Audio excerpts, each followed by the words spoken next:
우리가 보통 아니 지금이 어느 때인데 라고 얘기를 할 때가 있죠. 아유, 이거 어떻게 지금이 어느 때인데 이렇게 그럴까요? 이게 뭐가 이 커넥션이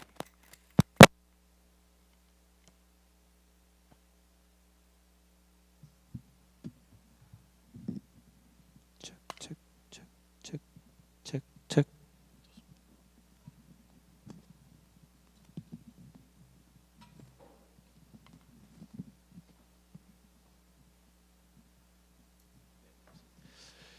그래서 우리가 지금이 어느 때인데 라고 이제 표현을 할 때가 있죠. 그 말을 우리가 할 때든 들을 때든 그 말은 지금 모든 사람들이 생각하고 동의하고 예상하는 어떠한 일이 행해지지 않고 다른 일을 한다는 거죠. 시대를 흐름을 모르든지 아니면 그것이 이미 상황이 다 끝났는데 옛날에 매여 있든지 하여간 보통 사람이 기대하는 그 행동을 하지 않을 때 우리는 그런 말을 씁니다. 지금이 어느 때인데 그 옛날 같은 그러한 생각을, 사고를, 행동을 하십니까? 라고 우리가 지금이 어느 때인데 라는 표현을 하죠. 사실 때는 여러 가지를 결정짓는 요인입니다. 때라고 할 때는 특정한 어떤 행동을 요구를 하겠죠. 만약에 우리가 졸업식을 한다고 생각합시다. 졸업할 때예요. 졸업식이 오늘 졸업식이 있는 날이에요. 그러면 그 졸업식에 걸맞는 행동이 졸업식장에서 일어나겠죠. 동일하게 졸업식에 참석을 하려면 졸업식과 연관이 있는 사람이 오겠죠. 누가 참석할 건지도 한정 짓습니다. 참석하는 사람들이 어떠한 행동을 보여야 되는지도 한계를 정해주는 것이죠. 때라는 것은. 여러분 결혼식, 여러분이 결혼식에 앞에 나오시는 분이라 생각해 보세요. 그날 다른 어떤 것이 중요한 것이 아니라 지금 때가 지금 결혼식장에 지금 일어나고 있는 식장의 모든 움직임은 결혼에 포커스가 맞춰질 수밖에 없습니다. 지나가는 사람이 문 열고 들어올 수는 없는 거거든요. 초청 받아야 되고 결혼하는 이 두 신랑 신부와 어떤 연결이 되어 있어야 되고 그래서 그분들이 초청장을 가지고 오시겠지요. 이 자리에서는 다른 어떤 것으로 이 자리에서 행동을 할 수가 없어요. 이 두 사람을 축복하고 하는 그 행동 하나만 이 공간 안에서 일어납니다. 어떤 아는 사람의 장례식에 여러분이 참석했다고 생각해 보세요. 장례식장이에요. 지금 때가 어느 때입니까? 슬퍼해야 되는 때죠.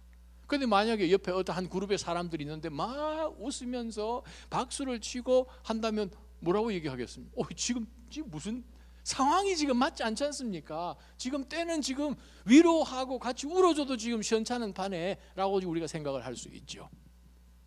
신앙적인 면도 큰 차이가 없습니다. 자, 오늘 본문의 말씀 여러분 너무나 잘 아시잖아요. 예수님께서 유대 땅에 계시다가 이제 갈릴리 지방, 북쪽 지역에 유대 땅에서 갈릴리 지방으로 올라가시려면 그 중간에 있는 한 지역을 통과를 하셔야 되는데 그 지역은 사마리아라는 곳입니다. 사마리아를 유대 사람들이 지나가는 걸 별로 안 좋아해요. 갈릴리 사람들이 밑에 예루살렘으로 가려도 하더라도 요단강 건너서 반대편으로 가지 않은 다음에야 사마리아를 반드시 지나가야 되는데 별로 안 지나가고 싶어요. 그 이유는 이 사마리아 사람들이 배신을 때렸거든요. 북쪽 이스라엘이 아수르에게 멸망당하고 난 다음에 이 북쪽 나라가 완전히 사라진 것도 참 중요한데 이 아수르 사람들을 이쪽으로 이주를 시켜서 그냥 다 섞여버렸어요. 유대인이란 이스라엘이란 정체성이 사라졌어요. 그러고 난 다음에 한 300년 정도 지났습니다. 그 300년 동안 이들이 다시 한번 이 12지파 속에 들어와야 되겠다는 그런 간절함도 없고 그냥 이방인 것처럼 그냥 생활하고 흘렀습니다. 여러분 느헤미야 기억하시죠?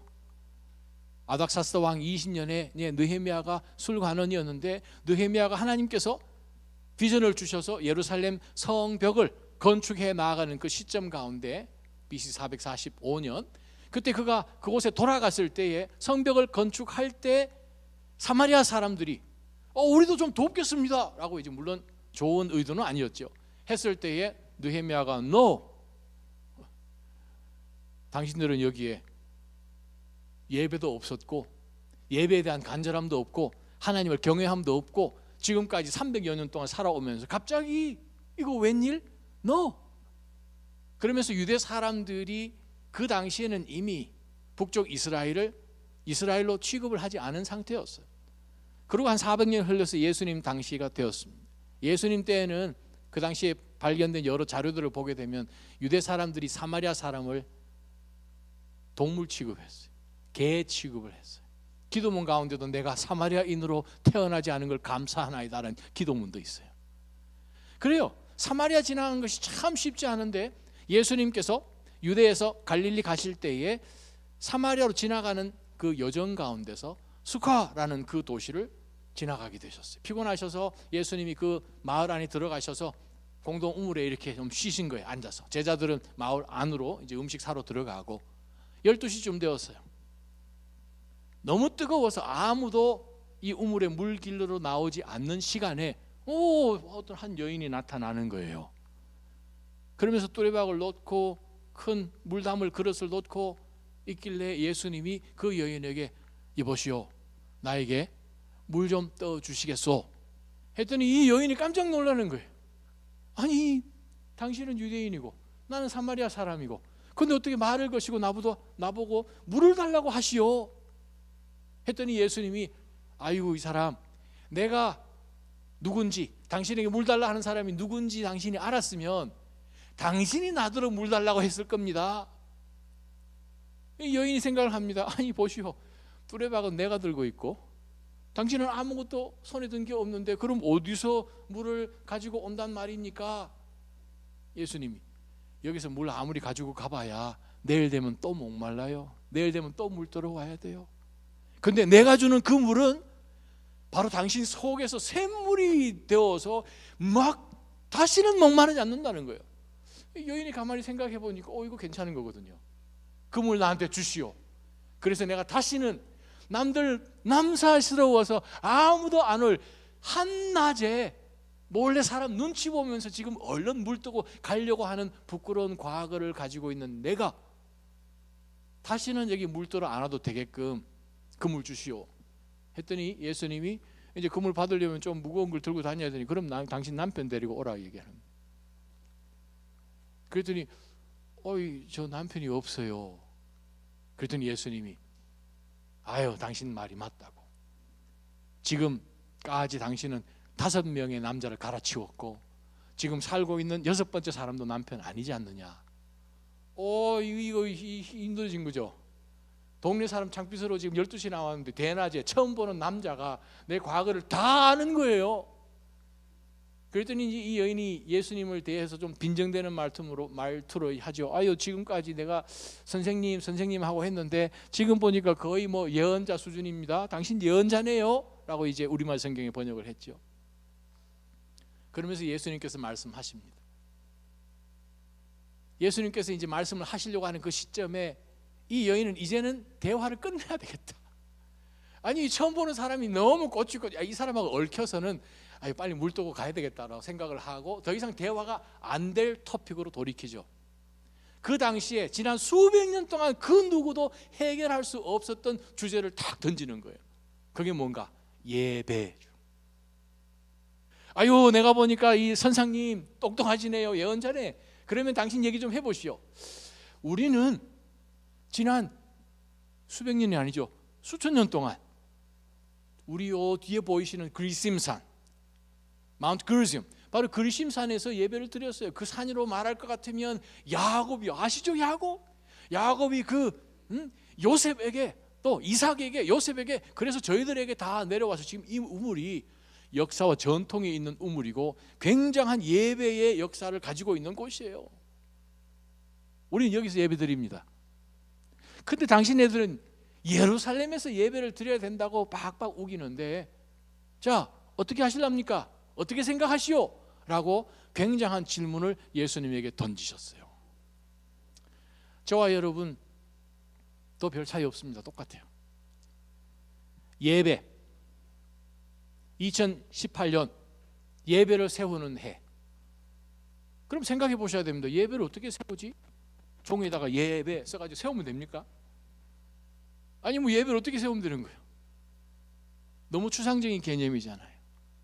그렇다고 옛날처럼 제단을 벽돌 돌 쌓아가지고 이렇게 만드는 것도 아니고, 물론 여러분 예배를 세운다는 의미는 무슨 의미인지 아시지요? 근데 문제는 그 예배가 사마리아 여인처럼 생각하는 예배라면 문제가 달라집니다. 예루살렘에서 예배를 드려야지라고 주장하는 유대인의 주장이라면, 지금 여기 계신 성도님들 한 분 한 분에게 다 한번 여쭤보세요. 당신은 예배를 뭐라고 생각합니까? 각자가 다 틀려요. 다 틀려요. 우리도 사마리아인 같은 포기하지 아니하는 고집스러운 예배에 대한 나의 생각이 있습니다. 예배는 어떻게 해야 되고요? 어떤 옷을 입어야 되고요? 어떤 모습으로 와요? 걸어야 되고요? 교회에서는 뛰어다녀도 되는 건지 살살 걸어야 되는 건지. 예배, 예배야 뭐 축도 전에 나가면 되죠. 뭐 찬양 끝나고 설교할 때 딱 들어오면 되고. 지금까지 우리가 보고 듣고 행해온 그대로 그냥 답습되어서 내려오는 우리 각자가 생각하는, 제가 생각할 때는 제가 하나님 앞에 드릴 수 있는 최선의 예배가 이것입니다 라고 생각하는 예배가 따로 다 있어요. 자, 오늘 본문은 찬양과 예배를 받으시는 하나님이 우리 인간의 몸으로 오신 예수 그리스도께서, 성자 하나님, 그 하나님께서 하나님이 받으시는 그 예배가 어떻게 드려야 되는 예배인지를 오늘 본문 가운데서 아주 소상하게 전해주는 본문입니다.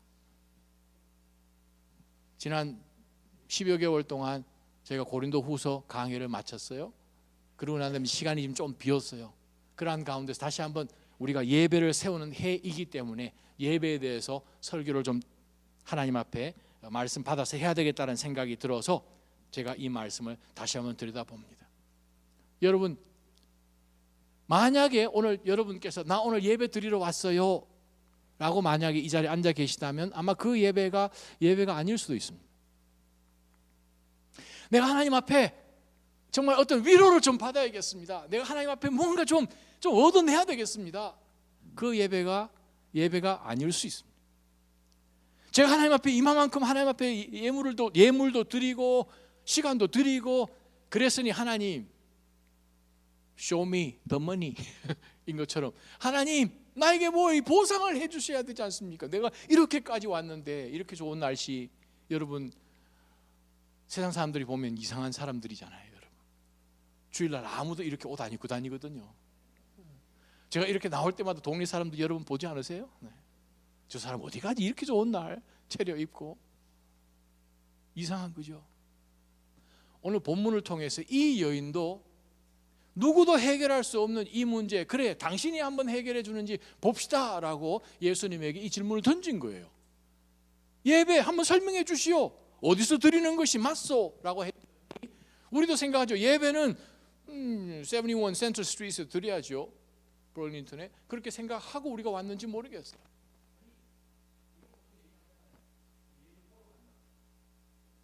저 보러 오셨습니까? 누구 보러 오신 거예요? 예배를 드리는 거잖아요. 그러면 뭘 드리고 어떻게 드리고 누가 받으시고 하는 그 모든 것은 오늘 본문 가운데서 예수님이 예배란 단어를 아주 집중적으로 사용을 하시면서 우리에게 설명을 해 주십니다. 예배는 무엇인가? 예배는 구원받은 백성들이 구원해 주신 하나님에 대한 감정이죠. 그리스도의 그 십자가를 통해서 우리 가운데 보여주신 그 하나님의 사랑을 우리가 기억하고 우리가 리스폰드 하는 거죠.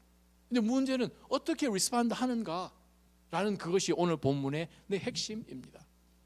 사실은 우리가 예배가 살아있느냐 예배가 죽었느냐라는 그 의미는 그 하나님 앞에 우리가 어떤 모습으로 나아가고 내 가운데 예배가 살고 죽었느냐 하는 그것에 사실은 우리 영적인 상태가 죽었느냐 살았느냐라는 그것을 반증하는 것입니다. 그래요. 오늘 본문을 한번 자세히 한번 들여다보십시다. 예배는 무엇인가? 오늘 21절부터 26절까지 보면 예배는 언제든지 누가 여러분에게 질문을 하더라도 어느 순간에 여러분에게 질문을 던지더라도 당신은 지금 뭐 하고 있습니까? 당신은 누구입니까? 라는 그 질문에 어떻게 자동으로 여러분이 입술로 행동으로 나와야 되는가 하면, 나는 예배를 받으시는 그 하나님이 지금 예배자를 찾는 가운데서 나도 거기에 발견됩니다. 다른 말로 표현하면 저는 지금 예배 중입니다 하는 그것이 여러분 삶 가운데 24시간 보여질 때에 우리는 하나님이 우리를 통해서 받기를 원하시는 예배를 드리는 사람이 되는 거예요. 다시 한번요.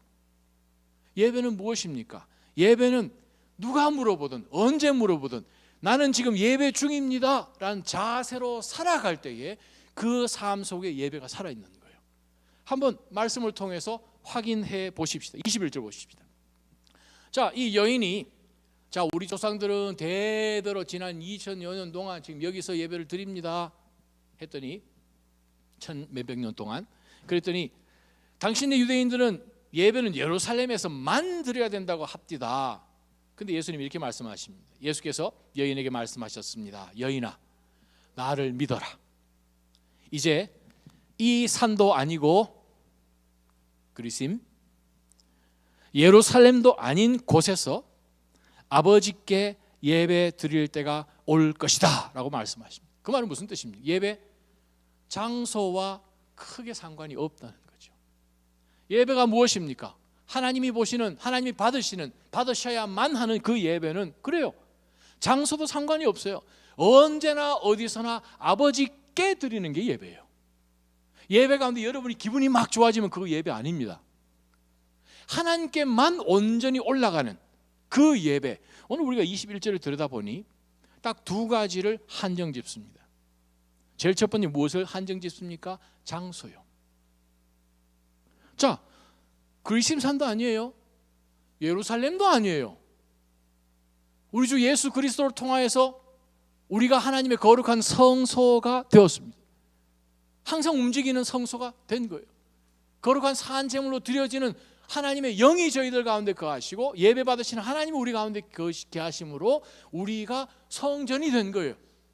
우리가 가는 곳마다 성전이에요. 성소예요. 장소의 구애가 없는 거잖아요.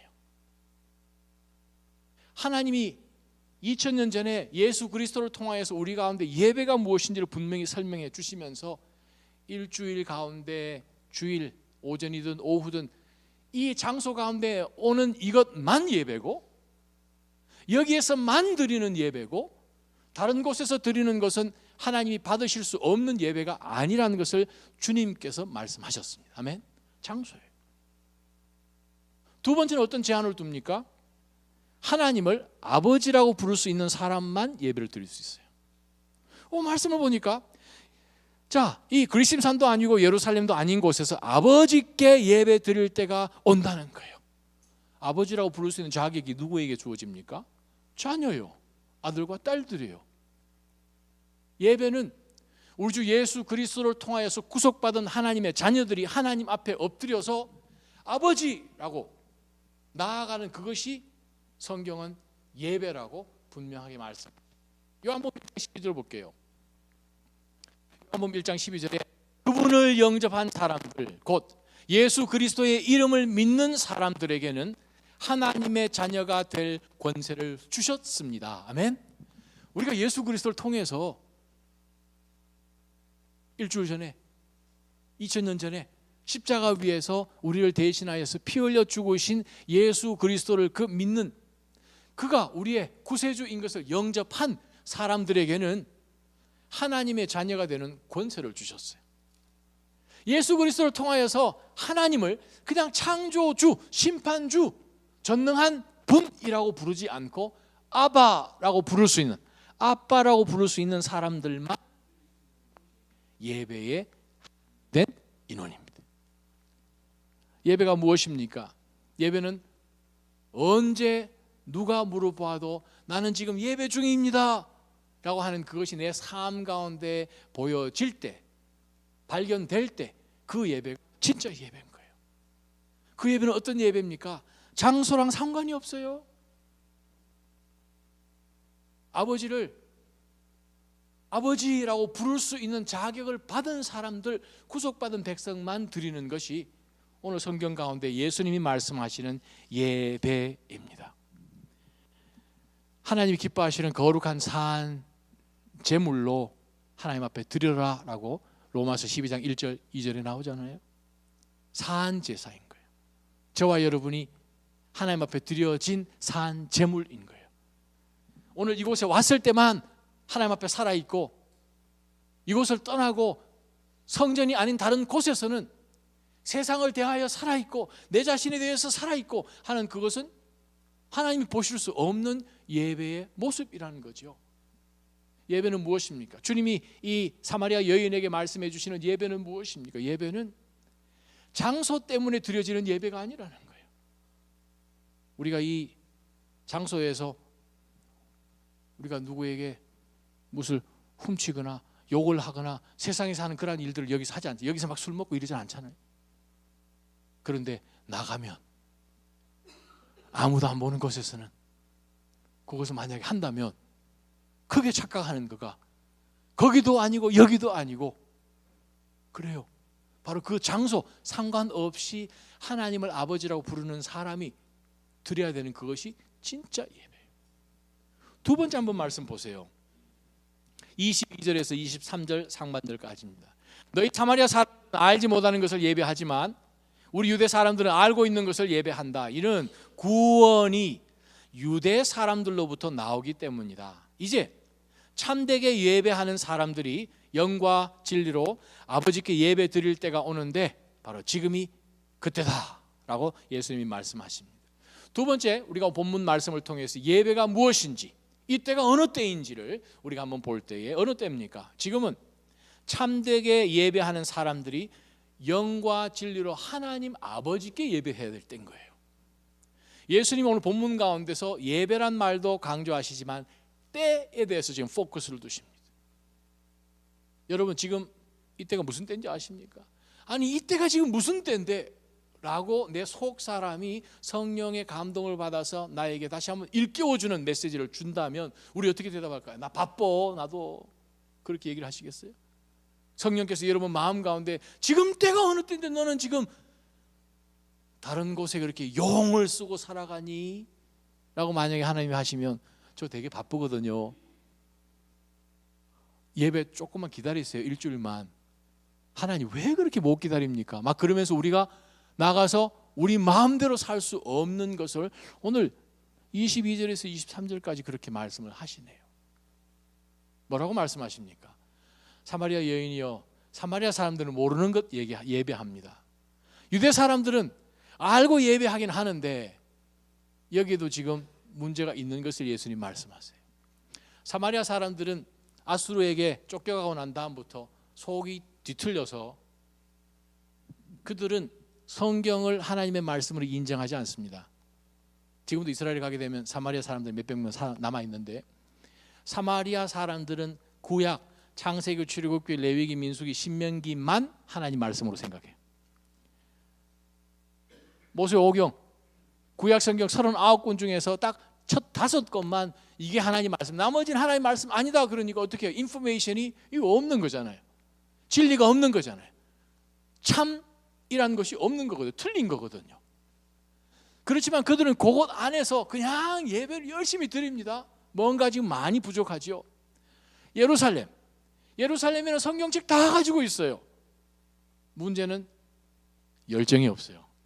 죽은 거죠. 그냥 죽어 있는 거예요.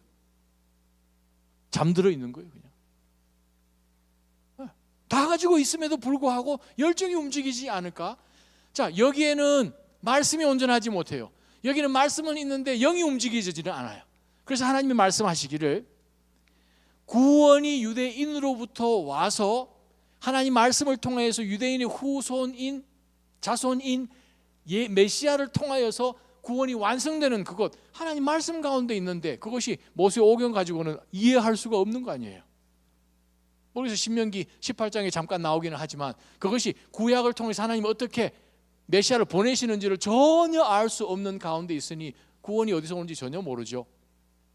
그 가운데서 예수님께서 말씀하시기를 사마리아 사람도 유대 사람도 그것 아니라는 거죠. 이제는 어떻게 예배를 드려야 되는가? 예수님 이렇게 말씀하십니다. 참되게, 언제요? 23절 제일 첫 단어가 이제, 지금은, 이때는, 이때가 무슨 때입니까? 지금 하나님 앞에 참되게 예배 드려야 될 때인 거예요. 참되게 내가 옳다고 생각을 하여서 내 마음대로 결정하고 정해서 내가 원하는 대로, 내가 원하는 방법으로, 내가 원하는 시간에 나타나서 드리는 예배가 아니라 하나님이 받으시는 예배는 참되게 예배를 드려야 돼요. 그 참되게 예배를 드린다는 뜻이 영과 진리로 예배를 드리는 거예요. 자, 우리가 22절, 23절 또 24절까지 넘어봅니다. 하나님은 영이시니 하나님께 예배 드리는 사람은 영과 진리로 예배를 드려야 한다라고 예수님께서 다시 한번 반복해서 말씀하셨습니다. 두 번째부터 영적 교훈이 그렇죠. 참되게 예배하는 사람이 영과 진리로 하나님 앞에 예배 드릴 때가 지금 이때예요. 그러면 예배란 무엇인가? 하나님 앞에 영과 진리로 참되게 예배 드리는 것이 예배예요. 영과 진리로 하나님 앞에 참되게 예배를 드려야 돼요. 그러면 22절, 23절, 24절에서 동일하게 우리가 두 가지의 제한을 또 봅니다. 먼저 무엇을 봅니까? 기준을 보죠. 참되게 예배를 드리는 거예요. 참이 어디 나옵니까? 어디시 기준이 나옵니까? 하나님 말씀이 기준이에요. 어떻게 드리는 것이 참되게 드리는 것인가? 예배 받고자 원하시는 분이 너 이렇게 예배를 드려야 된다라고 했을 때 그대로 드리는 것이 참되게 예배를 드리는 거예요. 하나님, 내가 나타났으면 그냥 좋아하시면 되지 뭘 그렇게 따지십니까? 하고 할 수 없는 게 예배예요. 나 지금 오늘 바빴으니까 그냥 한 다음 주 볼게요. 아니 하나님, 나한테 있는 양이 요밖에 없는데 흠 좀 있으면 좀 어때요? 뭐 하나님 어차피 드시는 거 아니잖아요. 뭐 연기로 다 태우는 건데 되게 까칠하네 하나님. 뭐 그렇게 우리가 하나님 앞에 내가 원하는 방법대로 가이드라인을 정해서 그냥 드리는 그 예배는 참된 예배가 아니라는 거예요. 우리가 두 사람이 만나서 결혼을 해도 서로 약속을 해서 약속에 이행하고 약속해서 결혼하잖아요. 비즈니스를 해도 두 사람이 만나게 되면 페이퍼를 놓고 거기에 참되게 여기에 맞나 안 맞나 우리가 확인하면서 그 다음에 일이 진행되지 않습니까? 제일 첫 번째 예배가 어디서 이루어졌죠? 창세기. 저 낮아진 교회 오는 거 맞죠? 네. 창세기 몇 장이요? 입은 움직이는데 소리는 안 들리는 거 참 희한하다. 창세기 4장. 그죠? 거기에 누가 예배드리죠? 가인과 아벨이 예배드렸어요. 시간이 한참 흘렀어요. 하나님이 그들과 교제하는 가운데서 시간이 한참 후에 그들이 예배를 드렸습니다. 예배를 드렸는데 가인은 뭐 밭에서 농사하는 사람이니까 농사 가운데서 아주 좋은 거 자기 그래도 하나님이니까 하나님 앞에 예배를 가지고 곡식을 드렸어요. 아벨은 자기가 치고 있는 양 중에서 한 마리 잡아다가 하나님 앞에 드렸어요. 자, 그 두 예배 가운데 누구 예배를 하나님이 받으셨다? 아벨의 예배를 받으셨어요. 누가 카벨이라고 얘기한 사람이 있어가지고 아벨의 예배를 받으셨어요. 그랬더니 가인이 완전히 화가 났죠. 자, 여러분 성경책 가지고 계시면 그 본문 말씀을 한번 찾아서 하나님이 정해놓으신 예배가 어떤 예배인지를 한번 들여다보셔야 됩니다. 4장에 보니까 4장 4절에 아벨은 자기 양떼의 첫 새끼들과 양떼의 기름을 제물로 가져왔습니다. 여호와께서 아벨과 그의 제물은 인정하셨으나 그 예배는 받으셨다는 거죠. 아벨의 예배는 인정하셨으나 받으셨으나 가인과 그의 제물은 인정하지 않으셨습니다. 그랬더니 어떤 분이 하나님이 고기를 좋아하시네. 레위기 읽어보세요. 하나님 식물도 하나님이 그런 음식 드시는 하나님 아니시. 하나님 앞에 곡식을 드리는 제사도 있잖아요. 소제도 있고요. 그죠? 그래서 가인의 예배와 제물을 인정하지 않으셨더니 5절에 보니까 가인이 몹시 화가 났어요. 고개를 떨구었어요. 아주 얼굴빛이 변했다 그 뜻입니다. 얼굴이 그냥 아주 낯색으로 변한 거죠. 그랬더니 하나님이 가인이 아벨 죽이기 전 얘기입니다. 6절에 여호와께서 가인에게 말씀하시니 네 왜 화났느냐? 왜 화가 났느냐? 왜 고개를, 즉 얼굴 색을 확 바꿨느냐? 7절입니다. 만약 네가 옳다면, 네가 생각하는 그 예배가 내가 생각하는 바로 그 예배, 참되다면 어째서 얼굴을 들지 못하느냐?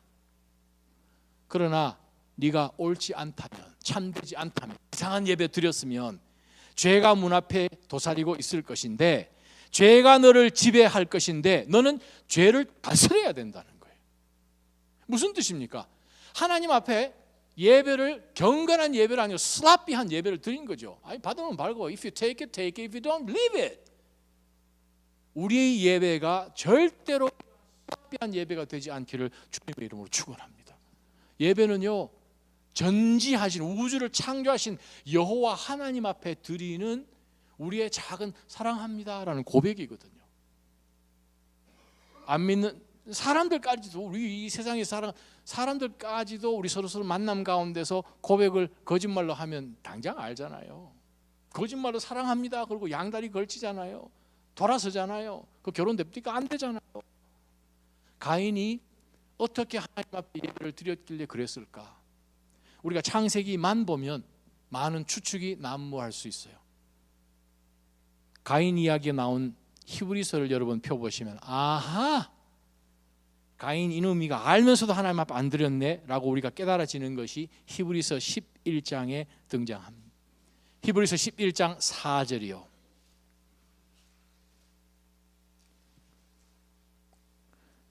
한 목소리 읽습니다. 시작. 믿음으로 아벨은 가인보다 더 나은 제사를 하나님 앞에 드렸고 이로써 그는 의롭다는 인정을 받았습니다. 하나님께서 그의 예물에 대해 인정해 주셨습니다. 그는 죽었지만 믿음으로 여전히 말하고 있습니다. 아벨은 하나님 앞에 예물을 드릴 때 믿음으로 드렸기 때문에 더 좋은 예배였던 거예요. 하나님은 살아계신 하나님이에요. 어떤 하나님이신지 우리 1대1을 통해서 우리가 하나님 속성에 대해서 다 알잖아요. 그 하나님에 걸맞게, 예배니까 친구들에게 하는 것이 아니라, 옆집 아저씨에게 주는 것이 아니라, 옛다 받아 먹어라 드린 것이 아니라 하나님 앞에 두려움으로 나아가는 경외의 이 시간을 통해서 그 하나님 앞에 나아갈 때 믿음으로 나가자면 하나님이 기뻐하시지 않지 않습니까? 그렇죠? 그것이 믿음이잖아요. 믿음이 없이는 하나님을 기쁘게 할 수가 없습니다. 근데 아벨은 하나님 앞에 드릴 때 이 예물, 하나님이 어떤 분이신 줄 알고 믿음을 그 위에 함께해서 드린 거예요. 왜? 하나님이 요구하시는 것이 믿음이었거든요. 가인도 하나님이 어떤 예배를 받으시는지 이미 알고 있었어요. 그런데 하나님에 대한 믿음이 전혀 없는 가운데서 그냥 이것만 갖다 주면, 헌금만 내면 하나님 그거 받으시면 됐지 뭐, so what? 라고 생각하지 않도록 예수님께서 오늘 사마리아 여인에게 분명하게 말씀하신 것이 참되게 예배 드리는 사람이에요. 지금 어느 때입니까? 아무렇게나 드릴 때가 아니에요. 참되게 하나님 앞에 예배를 드려야 되는 거죠. 기준이 하나님입니다. 그 다음에 보니까 예배의 내용이 나오죠. 그 내용이 무엇인가 하면 영과 진리예요. 우리가 몸은 여기 있어요. 마음은 저기 다른 곳에 있어요. 그 예배 아무리 많이 드려도 하나님 말씀하시는데 너 예배 한 번 너 예배 드렸냐? 라고 얘기한다는 거예요. 하나님이 영이십니다. 하나님이 육이면 우리가 와서 눈 맞추는 것, 눈 돌리는 것으로 오케이. 하나님이 영이신 거예요. 영이시면 육으로 우리가 하나님 앞에 예배를 드릴 수 없어요. 하나님이 영이시기 때문에 우리도 동일하게 영으로 하나님 앞에 드려야 됩니다. 영으로 드린다는 것은 무엇입니까? 속 사람으로 드린다는 거예요. 영, 하나님 영이시잖아요. 또 진리로 하나님 앞에 참되게 드려요. 진리가 무엇입니까? 하나님의 말씀이잖아요. Right information을 가지고, right heart을 가지고 하나님 앞에 나아가는 그것이 참된 예배예요. 지금이 어느 때입니까? 아무렇게나 드려서 드리는 예배로 드릴 수 있는 시간이 아니에요.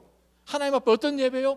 하나님이 받기 기뻐하시는 그 예배, 믿음으로 나아가는, 영으로 나아가는, 하나님이 어떠한 하나님이시고 내가 어떻게 하나님 앞에 드리기를 원하고 어떻게 살기를 원하시는 바로 그러한 삶 가운데서 드려지는 것이 바로 예배이지요.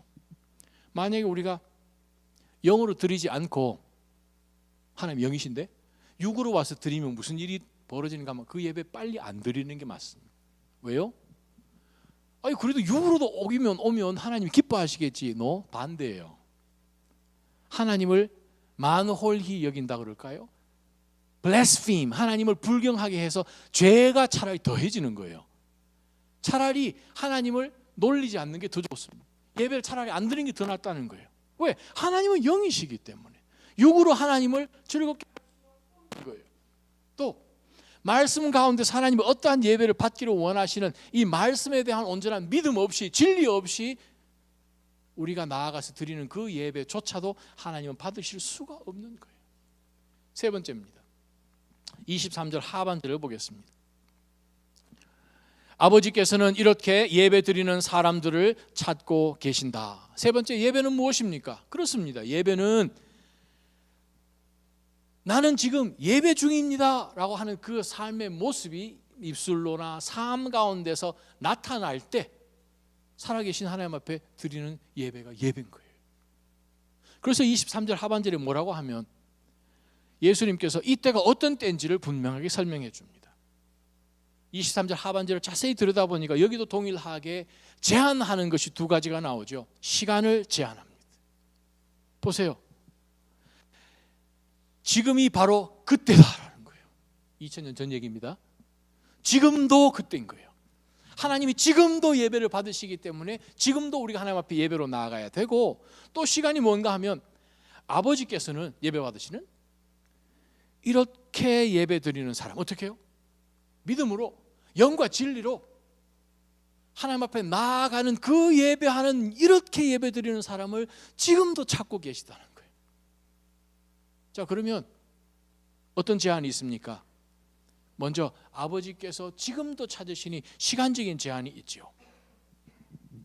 네, 모든 시간 가운데서 그 예배를 하나님을 향한 예배로 바꾸면 주일 예배뿐만 아니라 우리의 삶 가운데에서 모든 하는 행위가 예배 중심으로 바꾸면 됩니다. 다른 말로 표현하면 제가 물을 마십니다. 마치 이것이 하나님 내 몸에 들어와서 내가 시원한 것이 아니라 하나님 이 물이 들어와서 제가 주일을 더 열심히 하게 해주십시오. 공부합니다. 하나님 제가 열심히 해서 좋은 학교 가고 출세하고 결혼하고 아기 낳고 성장시키고 죽고, 그거 아니고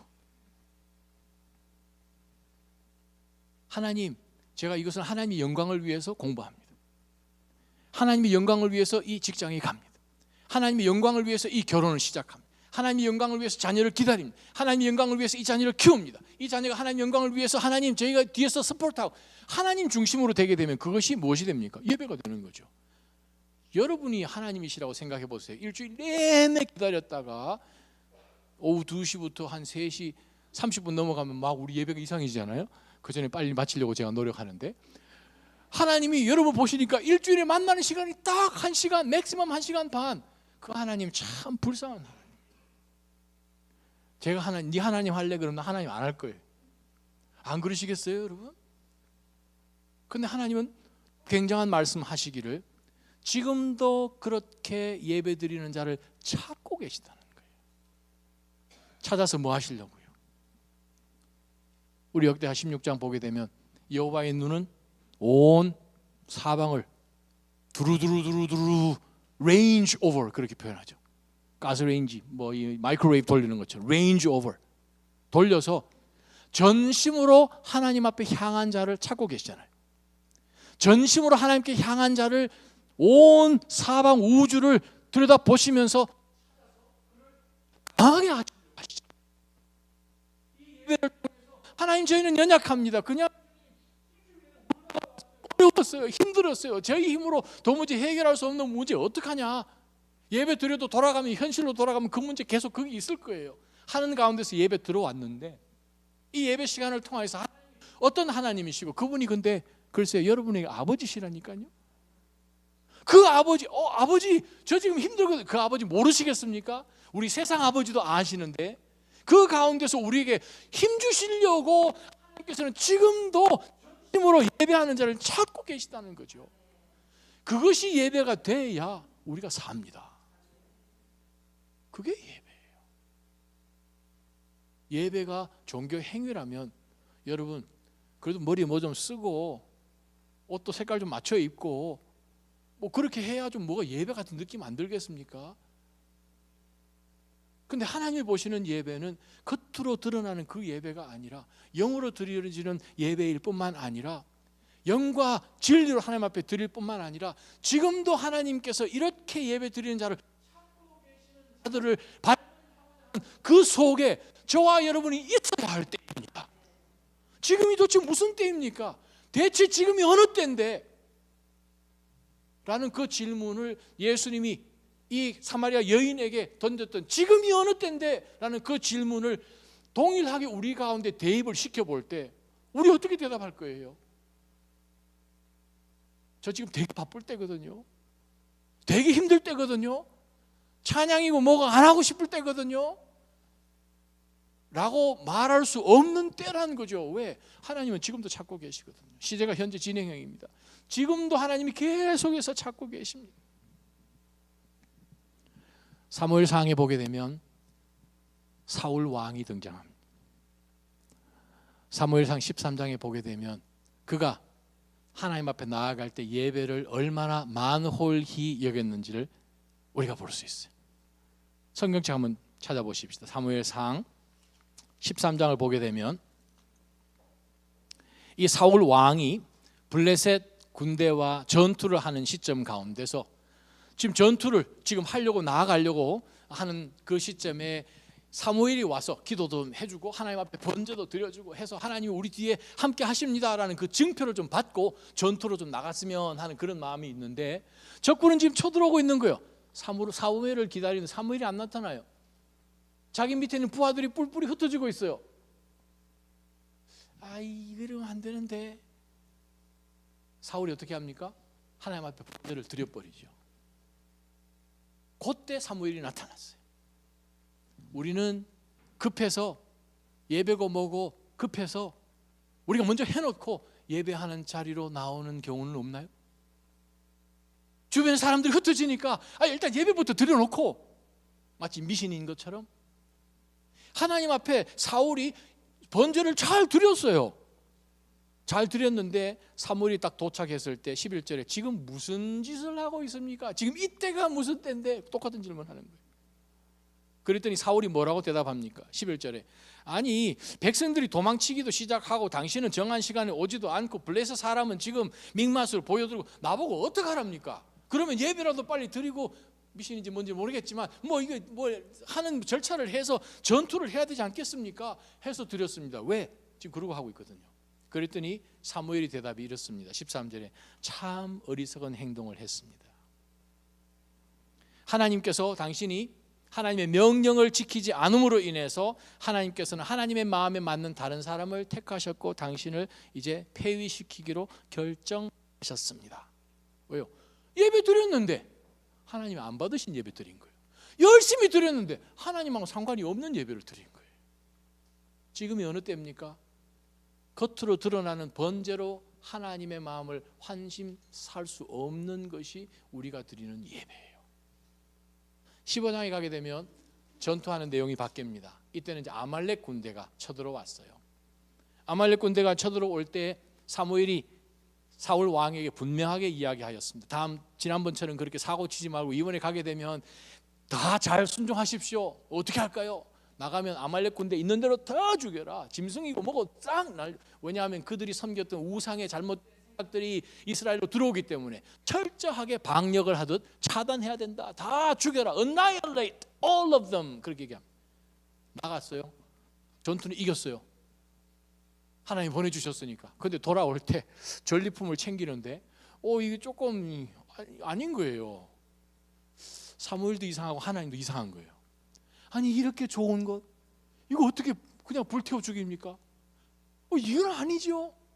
자기가 생각할 때는 이게 참인 거예요. 내가 생각해서 내가 드리고 구별하는 것이 라이프 스타일이 이게 참인 거예요. 하나님도 틀렸고 사무엘도 틀렸어요.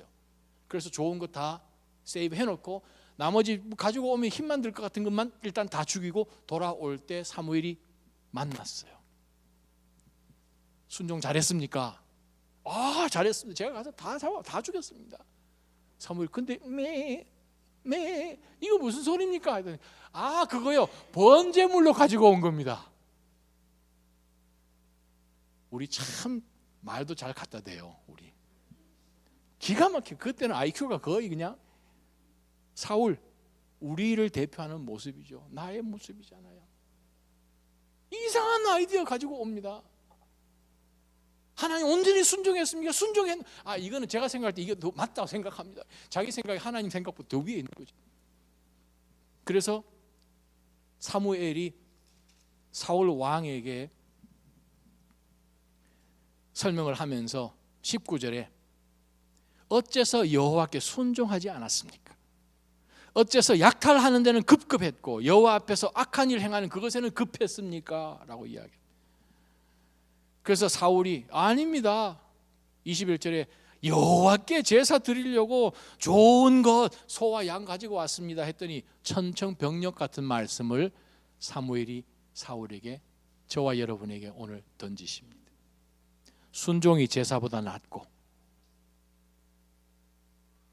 귀 기울이는 것이 순양의 기름보다 낫소.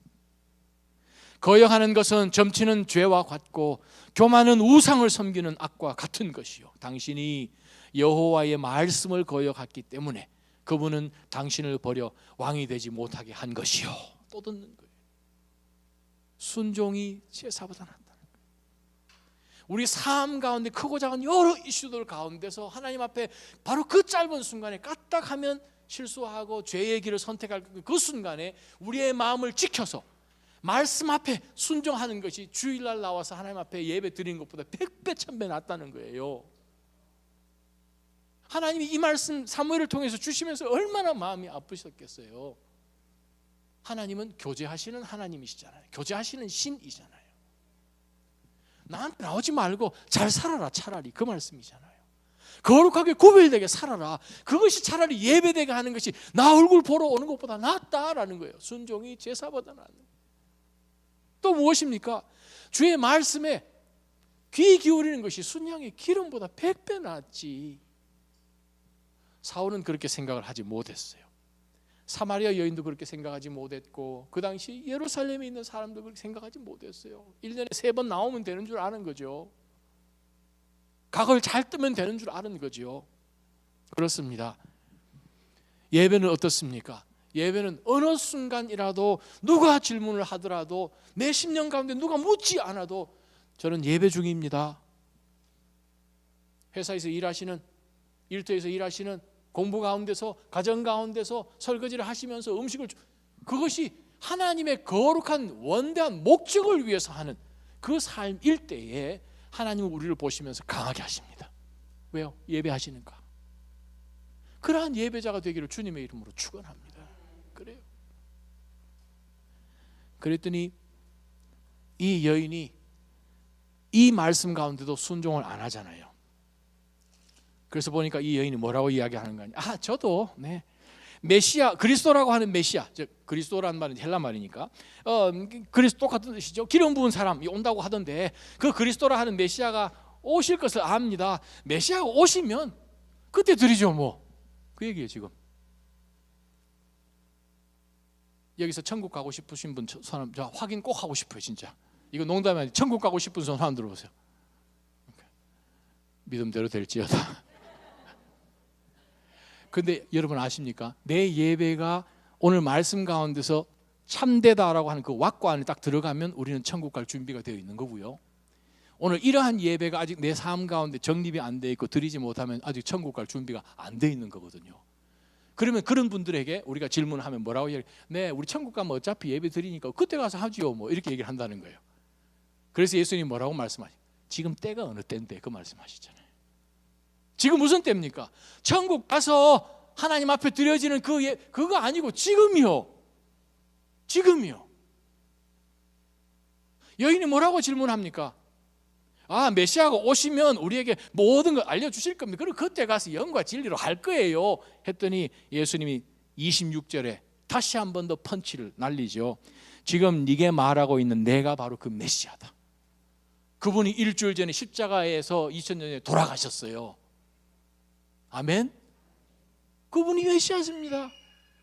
그분이 메시아세요.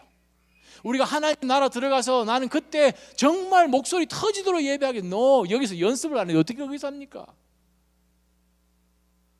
예배는 믿음의 성도들에게 가장 내추럴하고 가장 자의적으로 가장 아름다운 모습이 예배입니다. 왜요? 하나님 우리를 창조하신 목적이 예배예요. 예배하기 위해서 우리를 창조하셨어요. 예배가 흩어지니까 사탄이 들어오죠. 교만이 들어오면 하나님을 예배할 수가 없어요. 사탄이 하나님을 예배 못하는 이유가 교만은 하나님 앞에 나아갈 수가 없기 때문에 그렇습니다. 하나님 우리를 예배자로 창조하셨어요. 웨스트민스터 소요리 문답 1번, 그죠? 가끔 제가 말씀드리잖아요. 웨스트민스터 쇼르 캐테키즘 넘버 1 퀘스천 질문이 무엇입니까? What is the chief end of man? 사람의 제우선되는 본분이 무엇이냐? The chief end of man is to glorify God and enjoy Him forever. 우리 인간에 있어서 가장 최우선되는 본분은 하나님을 영화롭게 하고 glorify God and enjoy Him forever. 언제부터요? 예수 그리스도를 영접한 바로 그 순간부터. 예수 그리스도를 구세주로 영접한 바로 그 순간부터 우리는 하나님을 영화롭게 하고 하나님을 즐기는 것이 그 예배예요. 에베소서 한번 펴보시기 바랍니다. 에베소서 1장 에베소서 1장 3절에서 13절까지 말씀입니다. 에베소서 1장 한 목소리 한번 읽습니다. 하나님 시작. 하나님 곧 우리 주 예수 그리스도의 아버지를 찬양합니다. 하나님은 그리스도 안에서 하늘에 속한 모든 신령한 복으로 우리에게 복을 주신 분이십니다. 잠깐만요. 우리가 예배는 예수 그리스도를 통해서 구속받은 그래야 하나님의 자녀가 된 사람들이 영을 통하여서 우리 속에 계신 성령 영을 통하여서 하나님 아버지께 예배 드리는 것이 예배입니다. 거기에 성부 하나님이 등장하고요, 성자 예수 그리스도가 등장하고요, 성령 하나님이 등장하십니다. 무엇을 중심에서? 글로리, 영광 중심에서.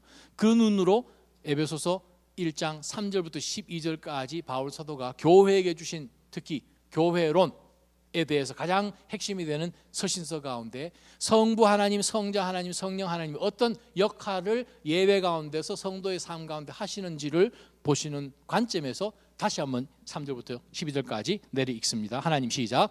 하나님 곧 우리 주 예수 그리스도의 아버지를 찬양합니다. 하나님은 그리스도 안에서 하늘에 속한 모든 신령한 복으로 우리에게 복을 주신 분이십니다. 하나님은 세상이 창조되기 전에 그리스도 안에서 우리를 선택하셔서 사랑 가운데 그 앞에 거룩하고 흠이 없게 하셨습니다. 하나님은 그분의 기뻐하시는 뜻을 따라 우리를 예정하셔서 예수 그리스도로 말미암아 하나님의 양자가 되게 하셨습니다. 이는 하나님이 그분의 사랑하시는 아들 안에서 우리에게 거저 주신 하나님의 은혜의 영광을 찬미하게 하기 위한 것입니다. 그리스도 안에서 우리는 하나님의 은혜의 풍성함을 따라 그분의 피로 구속 곧 죄 사함을 얻었습니다. 하나님은 우리에게 모든 지혜와 총명을 넘치게 하셔서 그리스도 예수 안에서 미리 세우신 하나님이 기뻐하시는 뜻을 따라 하나님의 뜻의 비밀을 우리에게 알리셨습니다. 이는 때가 차면 그리스도 안에서 하늘에 있는 것들과 땅에 있는 것들을 모두 통일시키고자 하는 것입니다. 그리스도 안에서 그분이 원하시는 의도대로 모든 일을 행하시는 분의 계획에 따라 우리가 예정함을 입어 유업을 얻었는데 이는 그리스도 안에서 먼저 소망을 가진 우리로 하여금 하나님의 영광을 찬미하게 하기 위한 것입니다. 그리고 여러분도 그리스도 안에서 진리의 말씀 곧 여러분을 위한 구원의 복음을 듣고 또한 그리스도 안에서 믿어 약속하신 성령으로 인치심을 받았습니다. 이 성령은 우리의 유업의 보증이 되시는데 이는 하나님의 소유된 백성을 구속하기 위함이며 또한 하나님의 영광을 찬미하도록 하기 위한 것입니다. 아멘? 다 들어가 있잖아요. 신학생들이 신학교 가서 2학기, 3학기 배우는 모든 systematic theology, 조직 신학이 여기 다 들어있잖아요. 예배는 주일날 잠깐 드리는 행위가 아니죠. 언제든지 하나님이 보셔도, 언제 우리 시간 속으로 공간 속으로 쑥 들어오셔도 내가 하고 있는 생각, 내가 품고 있는 마음, 내가 하고 있는 그 행동, 하는 말, 그것이 하나님의 영광과 상관이 없으면 우리는 예배를 드리는 사람이 아니라는 거예요. 1611년부터 1691년까지 살았던 니콜라스 헤르만이란 유명한 수도승이 있습니다. 그 사람을 우리가 부르기를 로렌스 형제라고 부르죠. Brother Lawrence. 하나님의 임재 연습이란 책을 한국말로 번역이 돼서 유명한 바로 이 니콜라스 헤르만. 그분은 30대 정도 돼서 예수님을 만났습니다. 그러고 난 다음에 프랑스에 있는 까르멜 그 수도원에 들어가서 수도사로 지내는데, 그가 한 일은 두 가지예요. 주방에 있는 모든 설거지, 두 번째 수도사들의 신발 고쳐주는 그 두 일을 수십 년간 했어요. 유명한 가문 출신도 아니에요. 굉장한 학식이 있는 것도 아니었어요.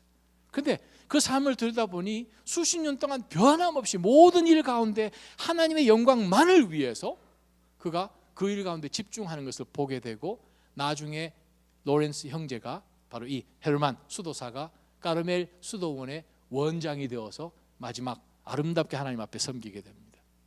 죽을 때가 되었어요. 병상에 누워서 죽기 바로 정말 몇 분 전에 옆에 있던 한 사람이 그 로렌스 형제에게 이렇게 질문을 했습니다. 수도 원장님, 죽음이 다가오는 이때 지금 무슨 생각을 하고 계십니까? 그랬더니 이 말을 했습니다. 인용합니다. 지금 나는 내가 앞으로 영원히 하게 될 일을 하고 있습니다. 그것은 하나님을 찬양하고 하나님의 영광을 노래하고 하나님을 숭모하고 나의 전심에서 우러나는 사랑을 바치는 그 일이지요. 나의 형제들이여, 다른 것들은 전혀 생각하지 않고 하나님을 사랑하고 예배하는 것이 우리가 해야 할 유일한 일입니다. 그리고 하나님께 불림받아 올라갔어요. 하나님, 지금 우리가 무엇을 해야 되는 때입니까? 이 때가 어느 때입니까? 저희 가운데 하나님께서 오늘 말씀을 통해 주셨습니다. 하나님, 저희가 이때에 어떻게 하나님 앞에 예배드리는 사람으로 살아야 할지 깨닫게 해 주십시오. 한번 기도하며 하나님 앞에 나아갑니다. 살아계신 하나님 아버지, 저희가 오늘 이 말씀을 통하여 다시 한번 정신 차려보니 저희가 하나님 앞에 언제든지 주님께서 전심으로 나아오는 예배자들을 찾으시고 그들에게 힘주시는 하나님이신 것, 하늘에 신령한 모든 복들을 우리 가운데 이미 허락해 주셔서 그 복을 누리기 위하여서 우리와 교제하기를 기뻐하시는 하나님, 저희가 참된 예배자로 항상 발견되게 하여 주옵소서. 예수님의 이름으로 기도하옵나이다. 아멘.